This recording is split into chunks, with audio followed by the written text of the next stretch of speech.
G'day, I'm Ian Smith and I'm inviting you to beer o'clock at the Boatshed. I had a long career building and working on wooden boats, mainly around Sydney Harbour, and often on a Friday afternoon someone would declare it's beer o'clock and we'd knock off for a beer or two and a yarn. I'll get you along to a few of these.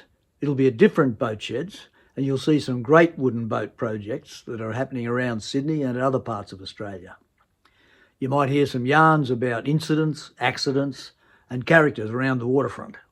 This first time it's happening at my place. This is my 24-foot Ranger class gaff sloop that I've planked up in hewn pine. And currently I'm working on the cockpit and the interior.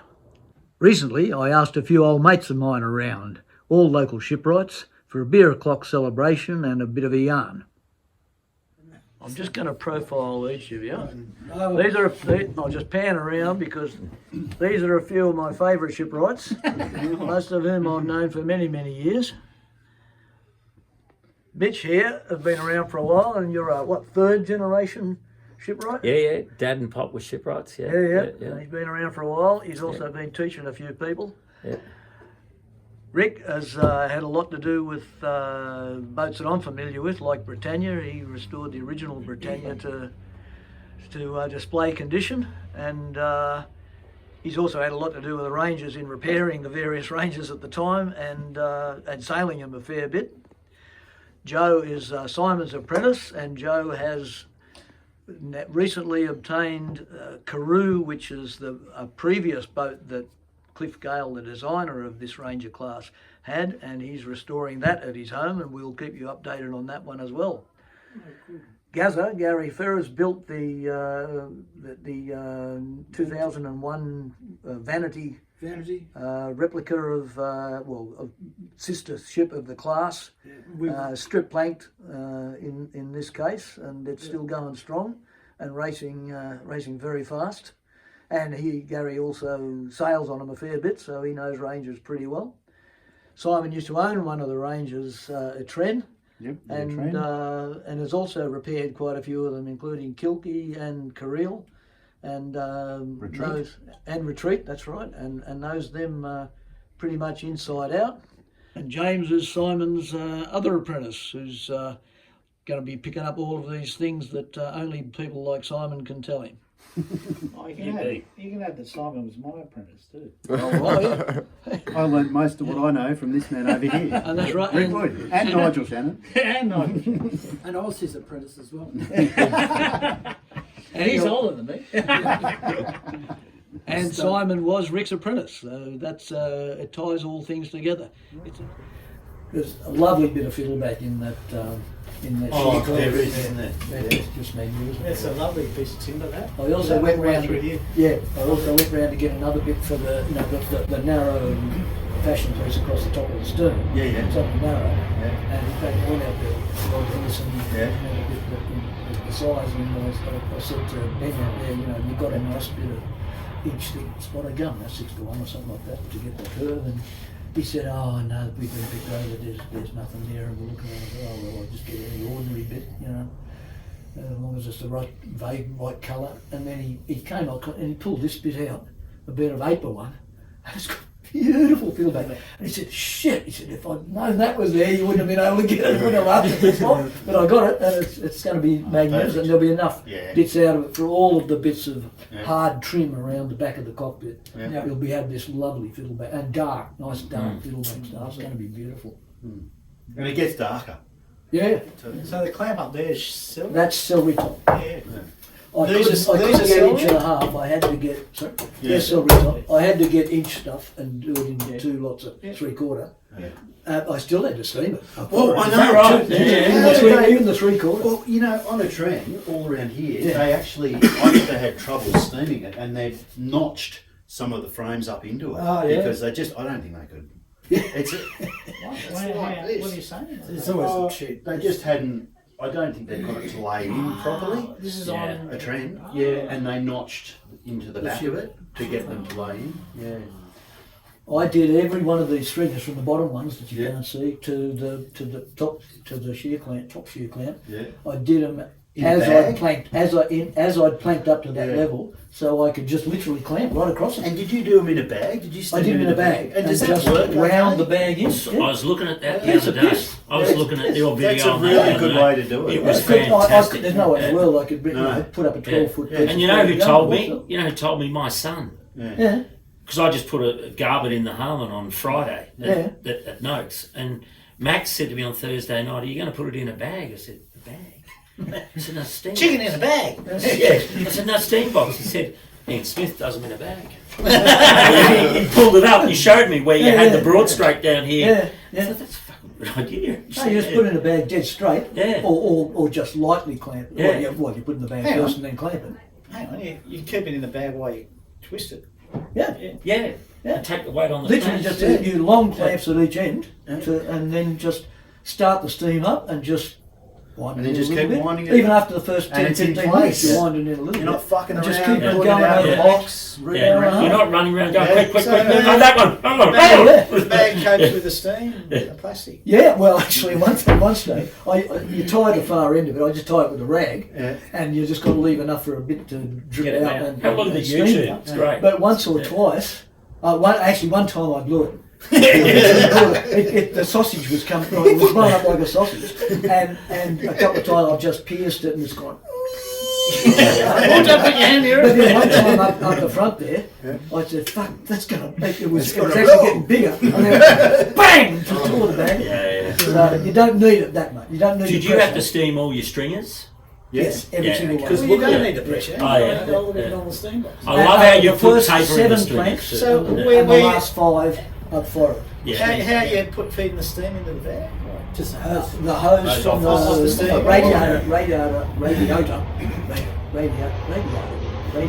radiator. Too much of this. You got I run a bit of radiator hose and then just literally put the bag over the. It's a tube. Yeah. So I just put the tube over the end and tied it with a Tie a rod. rag. Yeah. Tied it with a rod. Yeah, okay. Yeah. And then it just Oh, sometimes you've got to make sure it doesn't slip out and stuff, because the water will condense in the bag and makes it heavy in places, so you've got to watch out for that. And sometimes I've just pricked it to let the water drip out so it doesn't get so heavy that it collapses things. I want to talk to you guys about seacocks. This is the kind I'm using, the Spartan Marine ones from the USA. And they bolt through on 2 bolts. And they have a lovely handle that can turn either way. There's various other things. That's the sink drain. That one that'll just come down from that sink. The engine room one is just in there. Oh, yeah. Slightly smaller, 3/4 inch. They're nice. They're nice units. They're nice seacocks. Silicon bronze? Silicon bronze. Yeah. When I made the video about seacocks, I pointed out that seacocks like these here are relatively rare in Australia. They're just not used everywhere. I've crawled through a lot of boats, and you all have, and I think you'll agree with me that basically here we normally just have a ball valve attached to a through hole. But on the video, somebody pointed out that ball valves have tapered threads and through holes have straight threads, something I didn't actually realise, but this leads to a mismatch in the threads. He also pointed out that there's a company in America called Growco that make a conversion fitting. It's a base that's bolted through the hole with a parallel thread to receive the through hole and a tapered thread to attach the ball valve to.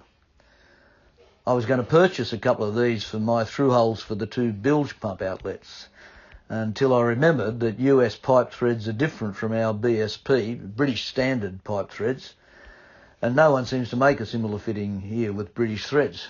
I just wanted to talk to you guys about, has anybody ever come across this problem before? to be quite frank, I mean, sure, I've grown up here in Australia.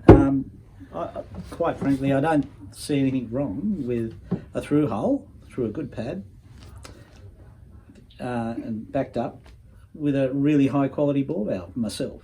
That's the thing I like about that, is it's one hole through the boat.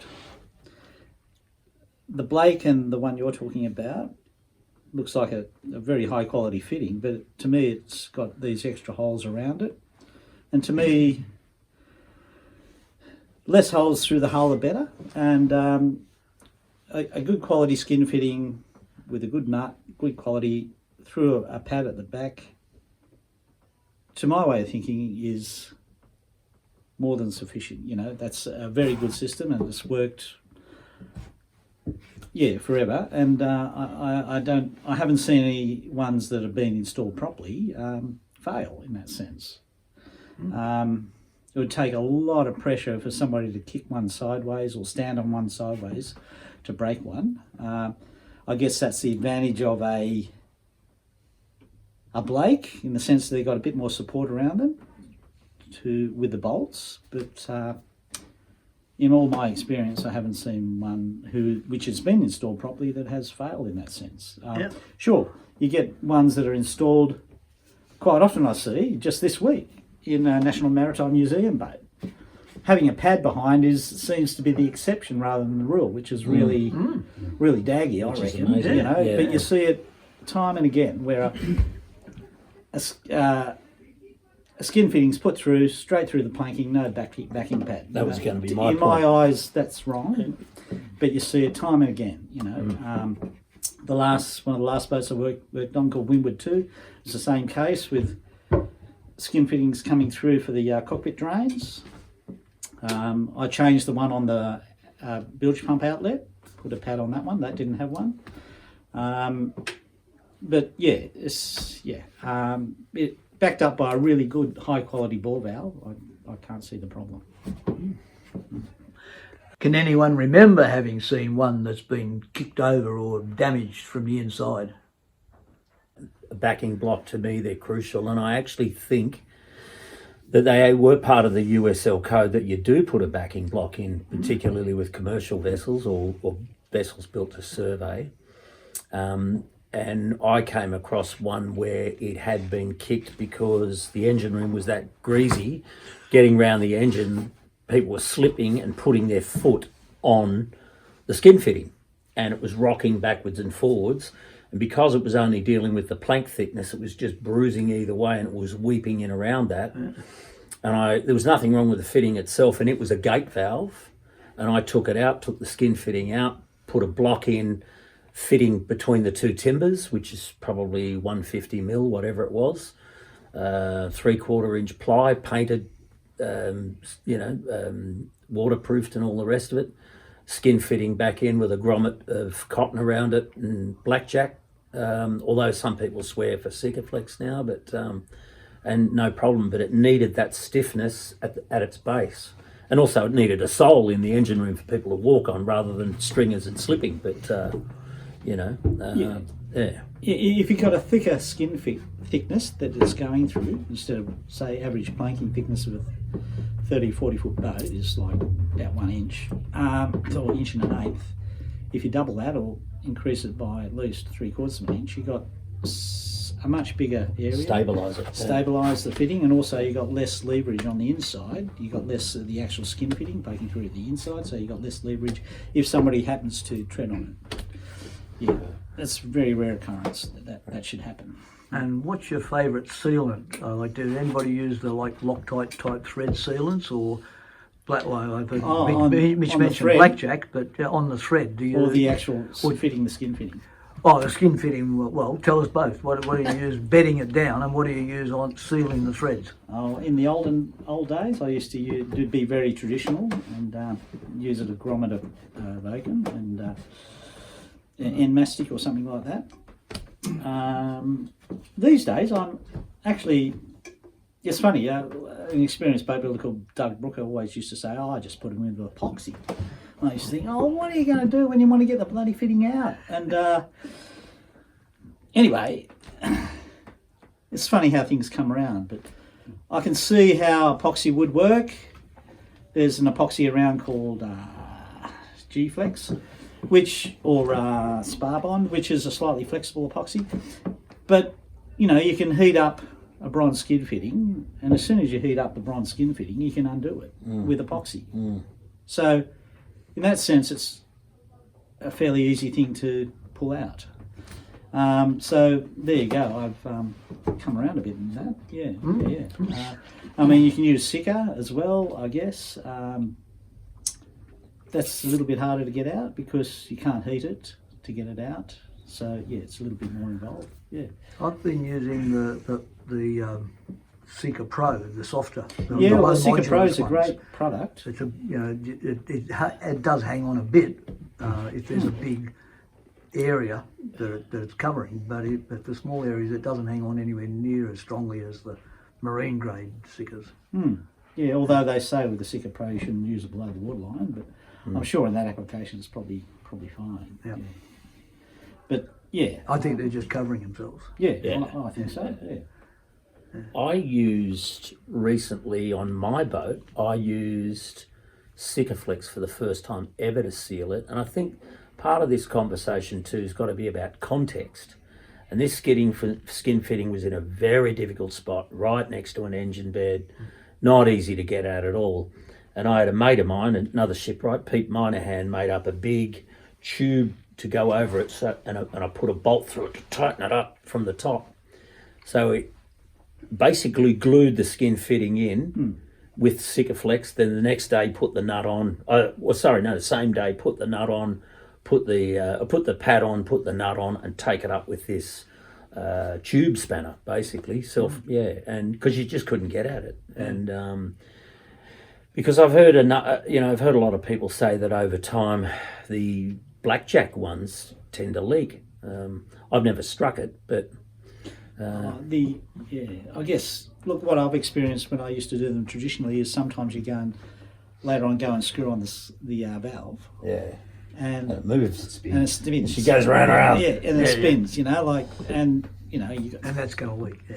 Well, yeah, it's just. Yeah, it's and being problematic down in the bilge too. That's the other thing we want to mention. It's hard. It's never an easy place. Yeah. What's Simon reckon? Yeah. We use a range of different materials depending on the boat. I think one thing that's important is whatever the skin fittings are, if they're all bronze, they should be all bronze, so you don't have dissimilar metals. Oh yeah. We've been putting them in usually with a really good backing pad. So the backing pads are the same thickness as the frames. So you have a double skin thickness in there, and the pads are fitted between the frames, and generally they overlap over the seam of the next plank. So it goes through the middle goes to the middle of the plank, and the backing block goes up to the centre of the next plank. Like a butt block does. Like a proper butt block. Over the seam, and we generally put 4 fastenings through that block so that it's fastened and bedded. So it's structurally part of it. And then we put the skin fitting through the middle. And on the outside, we chamfer the hole. So it's a decent chamfer, and it all gets coated, like resin coated or primed. And then we bed it in whatever sealant we want. And we use a Seacock or Seacock Pro or the Seacock 291, or an end mastic with a grommet. It doesn't really matter. Once it's pulled down, generally that's fine. And that chamfer makes an O-ring. The chamfer is an O-ring, and that's the secret. Or a grommet's in there. Yeah. Well, even using a grommet with even Seacock, it's not a bad thing. If it ever leaks and there's an oakum or a oakum grommet in there, it will swell, and it's a safety fail, isn't it? If something happens. And then on the actual valve on the inside, we use a thread tape. There's a modern gas tape that's a grey. You can use there's a pink one, and there's now a grey one, and it's very good. Yep. And we use it with a liquid thing called Lock Seal, which is a special gas thread sealant, and we put a wipe of that around the actual skin fitting and inside the valve, and then you put the thread tape on and put it together, and that really is belt and braces. Yeah, well, you want to do everything you can to give it its best chance. Yeah. And then the other thing that's come along recently is there's a New Zealand company that are making composite skin fittings. Yeah, called True Design. True Design, and they are excellent. We've seen them, and I haven't used them, but I think on the next boat we do, we will, because they don't corrode at all. Like, they are inert. That's your biggest and problem. I think that is the one advantage of these modern ones, is that they're tough things and they never corrode. Yeah. Also, True Design make a sleeve that goes around the skin fitting. let me see, on the insides to support the valve. So it's like a sleeve that supports the valve that you put on. Yeah. So it gives it extra strength for, you know, that situation where somebody might lean or tread on it. You know, so it gives it more support. Yes. Yeah, well, I find a lot of the available skin fittings are very short in thread. They're designed for fiberglass boats. You know, so where the thickness is only like 1/4 of an inch, you've got an 1 1/4 inch hull. That's why a lot of people don't put backing pads on, because you can't. to source, It needs a longer tail. it's a bugger trying to source extra long tails. So while I'm using Seacocks, the standard in Australia is pretty much a ball valve attached to a through-hole fitting. But the consensus from this College of Knowledge is that you need a proper backing block, preferably filling the space between the ribs except for some drainage pathways and lapping onto the plank above and below. Use plenty of sealant under the fittings and use thread sealant and or top quality thread tape on the threads. Chamfer the edge of the hole in the hull and on the backing pad so that the sealant can form a sort of O-ring. That's looking good, Australian. Thanks for inviting us, and the boat's looking good. She's going to be awesome. Look forward to doing this again when she's afloat. Absolutely.